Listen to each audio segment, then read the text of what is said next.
তো বৃষ্টির দিনে সকাল সকাল উঠতে পারিনি, আজকে উঠতে একটু লেটই হয়ে গেছিলো। তো যাই হোক, দিনটাকে স্টার্ট করি।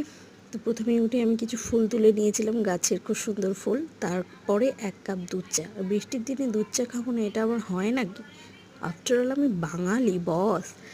তো তারপরে স্নান টান সেরে চলে গেছিলাম পূজার ঘরে। আমার আরাধ্য দেব শিবকে, মহাদেবকে আমি সুন্দর করে স্নান টান করিয়ে ফুল দিয়ে সাজিয়ে নিয়েছি। তাকে একটু ধূপ আর প্রদীপ দেখিয়ে আরতিও করে নিয়েছি। এইখানে আমার একটা শান্তির জায়গা। সারা দিনের যা হয় এখানে আমার অভিযোগ করার একটা শান্তির জায়গা এখানে। যাই হোক, আজ আর টিফিনে কিছু বানাতে ইচ্ছা করছিল না। তো আগের দিনে লেফট ওভার ভাত কিছুটা ছিল ফ্রিজে, তো সেটাই বের করে একটু আলু, পেঁয়াজ, ডিম দিয়ে, লঙ্কা দিয়ে একটু সেটাকে ভেজে নিয়েছি। এটাকে আমরা ভাত ভাজাই বলি, তোমরা কী নামে বলো এটাকে? অনেকে ফ্রাইড রাইসও বলে শুনেছি। যাই হোক, তোমরা কী নামে বলো সেটা আমাকে কমেন্টে জানিও। তো আজকের মতো টাটা।